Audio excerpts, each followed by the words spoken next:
Sa headlines kan mga barata, red alert status nakabandera sa Camarines Sur huli kang raot nin panahon. Laog sa eskwela sa Julian B. Militon Elementary School sa Barangay Concepcion Pequeña, Ciudad Cagnaga, sinuspindir huli kang pag-apaw kang tubig hali sa creek. Trapiko asin seguridad sa bilog na naga, tututukan ngunya na undas. Pinagtataguan nin armas kang rebelding grupo sa Banwanin Ragay, Camarines Sur na discovery kan mga pulis asin Philippine Army. Diyos marhay na hapon, ako si Mark Mendoza, ang saindong tagapaghatod Bareta. Nakataas na ang red alert status sa bilog na probinsya nin Camarines Sur bilang pang-andam sa epekto kan bagyong Paeng sa mga banwaan sa probinsya. Sa memorandum na ipinaluwas ni Governor Luigi Villapuerte, pinapaandam na kani ang mga ahensya kan gobyerno para sa kinakaipuhan na pagresponde. Arog kang 902nd Brigade Philippine Army para sa search, Rescue and Retrieval, DPWH para sa paglinig sa tinampo. Pinapa-activate naman kan gobernador ang kanya-kanyang Emergency Operations Center as in Incident Management Team kan kada LGU. Nag-iepekto naman sa Camarines Sur ang no-selling policy. Mientras tanto, sinuspindir naman kan Land Transportation Office Bicol ang gabos na biyahe na mapasiring sa islang probinsya kan Masbate, Catanduanes, Visayas, asin Mindanao Region, ponkan suagong alas 12 nin udto. Obheto kaini na maiwasan ang pila kan bihikulo sa National Highway asin mga pier sa Tabaco, Pilar asin Piodoran sa Albay asin Matnog, Sorsogon. Padagos na maepekto ang nasabing suspensyon, sagkod dai pa pinagahali ang tropical cyclone warning signal. Ang nasabing suspensyon, ang permado ni LTO Regional Director Francisco Ratches Jr.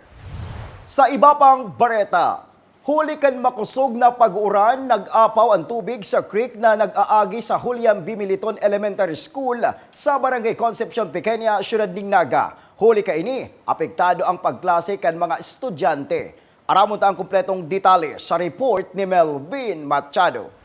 Sa Pavilion kang Julian B. Militon Elementary School sa Barangay Concepcion Pequeña, Ciudad Cagnaga, inabutan kang GNN News Team. Amang estudyante na naghahalat kang sedang sundo matapos na suspinderon ang sedang klase, huli kang pag-apaw kang tubig sa creek na nagbabagtas sa loob kang eskwelahan. Susuki Principal Neil Romano Manaog, nagibuhan naman ini nin remedyo kang barangay asin kang syudad. Alagad kulang ang inaagihan kang tubig kung kaya nabuelta subot ini sa sainda. Kabali sa apektadong klase, iyo amang nasa grade 2, grade 3, asin grade 4. Ang apektado sa baha ining grade 4, grade 3, grade 2. Ang grade 1, tapiglagmita talaga sa Aralangkaw sa kang kinder. Pero pinapakuramin takong in kaso makusugon ang uran, pig-evacuar mi na yan. So most probably maghapon na ining maya na naman kaming klase. Pero ang mga teachers, rayaon lang yan. Sinabihan man subot ni Principal Manaog ang sa iyo mga maestra na kung mayong baha, doblihon ang pagtukdo para mayong masayang na oras. Kaya sabi ko sa mga teachers, pagdaing baha, sige, pulpog sa lang pulpog ng tukdo. Trabaho sa trabaho, kaya ay super hihigos mandigli ang mga teachers sa mo. Kaya pagka araw ganing nagbabaha, at least, dikit lang ang backlog ni. Dikit lang ang backlog ni dad, dikit lang itong mga leksyon na dahil gaya ni na cover. Kabali man sa nahihiling na panghaluyan na solusyon ni Principal Manaog sa sadang sinasapong problema, iyo ang ilipat ang sadang eskwelahan o magpatugdok nin mga haralangkaw na school building. Kung dahil mapapakaran drainage system kang Concepcion Pequeña, taig di nag-aagi sa mga tubig, i-relocate na lang ang school kung kaya kang syudad. Aram nindo mga building digdiyo, apat sa naman ang bago may digding building. All the rest talagang ruluma naman. Kaya akay puanan na talagang riribayan. Pwede man ining arayuson giraray, pero baraguan ang building, mga 3-story, palibot. And then itong sa tao, aralyo na ito, dagdagan ng mga building, pero dapat magdumping ning haralangkaw, tapos may drainage sa ararom. Aram naman ini kan syudad, kundi siyempre kaya pandig din ng sufficienting budget para mapakarayang school. Aram ini kang DepEd, aram ini kang syudad, and kang barangay. And siyempre, dakulao na budget kaya pandig di, so taon-taon, sige lang kaming surat. Para sa GNN TV 48 Naga, Melvin Machado, Newsway. Mientras tanto, hadit man si Principal Neil Romano, manaog kan Julian B. Militon Elementary School sa piligrong darahon sa mga aki kan maating tubig na dara kan pag-apaw kan creek. Yun na yan, yan tubig na yan, sa ralak na yan, yan hali sa septic tank, hali sa kali, hali sa duman sa ibang barangay na siyempre may mga bakterya na yan kung ano-ano. Sa kasumpay na bareta, dakulang problema man ang inaatubang kan mga magurang asin mismo kan mga paratukdo kang Julian B. Militon Elementary School sa Concepcion Pequeña, Syudad ng Naga. Huli kan pag-apaw kan maating tubig hali sa creek na nagaagi sa nasabing eskwelahan. Nagbubuelta si Melvin Machado. Tuom na ni Nanay Anjanette San Benaventura ang sa gigibon kada bes na maglangkaw ang tubig sa creek kang Julian B. Militon Elementary School sa Barangay Concepcion Pequeña, Syudad kang Naga. Sa iyang susundoon sa pabilyon, ang sa kambal na yaon sa grade 2, asin saro niyang aki na digdima nag-ieskwela. Aminado si Nanay Anjanette na nahandal man siya kang sitwasyon na ini. Mayo man siyang planong ilipat ni ibang eskwelahan, huli taharan ni subot ini sa Saindang Harong. Sa araw kong mga parent, talagang araw ka niyong makatakot po baga mamta. Dahil taman masabi ang disgrasya. May man po mamta, yung malayan ang haraniming eskwelahan, hindi po talaga kami naka-ista. Pasado alas 9 man kasubawang aga kang marisan ni Ma'am Cecil Perez, grade 4 teacher kang Julian B. Militon Elementary School, ang luway-luway na pagtaas kan tubig sa creek na harani sa saing classroom. Tulos ng inibisuhan sa paikang group chat ang mga magurang kang sa mga estudyante na sunduon na ang mga inihulita suspendido na ang klase. Ang 10 minutos na sigidong pag-uuran, ang tulos subot na kausan ng pagsupay kang tubig sa creek. Aminado si Teacher Cecil na grabing epekto sa saindang pagtukdo ang siring na sitwasyon. Pag mauran po, say for example, mga 10 minutes rain, na po sindang, na po yan, nagbabaha na. So anong inconvenience inisendo mo sa pagtutukdo? Very much po inconvenience. Grabe talaga po ang sagabal kayo ninyo. Si Nanay Anjanette ang may pangapudan man sa eskwelahan asin sa lokal na gobyerno kang Naga. Araw po sa kong parent na sana po ma-actionan man nila ang araw ka ng sistema kang eskwelahan po. Para sa GNN TV 48 Naga, Melvin Machado, Newsway. Sa iba pang bareta, tattoo artist na diskubring mayo na buhay sa laog kang sa iyang pinag-iistaran na harong. Ang detalye sa report ni Jerome Breeze. Mayong nahiling na foul play ang mga otoridad sa pagkagadan kan sarong tattoo artist matapos ining maghugot sa Zona 4 kan Barangay Pamukid sa Banwanin, San Fernando, Camarines Sur. Ang biktimang si Mark Archel Esteban, 26 anyos, sarong tattoo artist, naadukaya na sanang mayong buhay sa sayang pigrerentahan na harong sa nasabing lugar kan mga pagtaraid na harong asin tulos man na pigpaabot sa mga otoridad. Dahil naman pigdetalye pa kay na mga kapulisan ang kausa kan pagugot ka na sabing biktima. Para sa GNN TV 48 Naga, Jerome Breeze, Newsbreak. Sa pagbabalik kang Newsbreak, mga nakatagong badil, bala asin pampasabog na diskubre kan mga pulis asin militar sa Banawaan Maning Ragay, Camarines Sur. Yan asin iba pang mga bareta sa pagbuelta kang GNN TV 48 Naga, Newsbreak.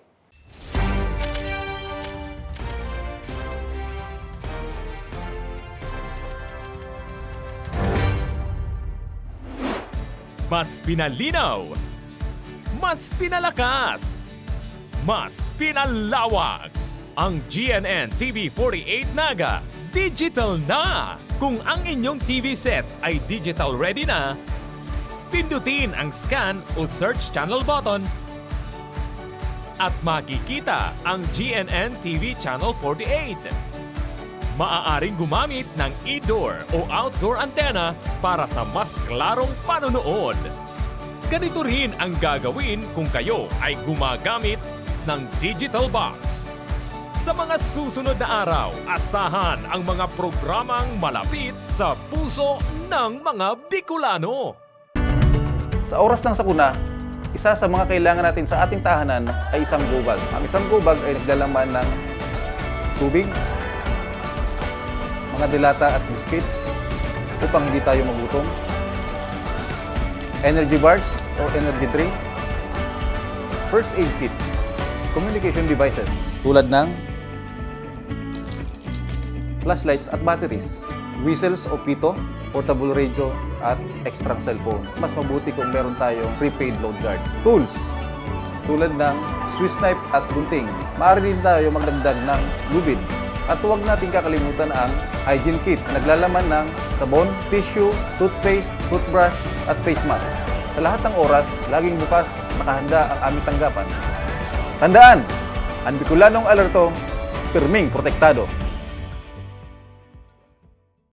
Naghahanap ka ba ng one-day printing? Look for AET Ads. We offer tarpaulin printing, billboards, panflex, laser cutting, and stainless for quality signages and many more. Your signage is the face of your business. Kaya ano pang hinihintay mo? I-level up mo na ang signages at billboard mo. Matatagpuan sa Pabidon 4, Door 5, Panganiban Drive, Naga City, in front of Boy Scout and Girl Scout of the Philippines. Sa Central Branch, located at Barangay Dinaga, Naga City, Salbay, Barangay Sagpon, Daraga Albay. For inquiries, you may call or text at 205-5322 or 0998-952-7485 and look for Mr. Willis Soliman. AET Ads ka na, your one-day quality printing.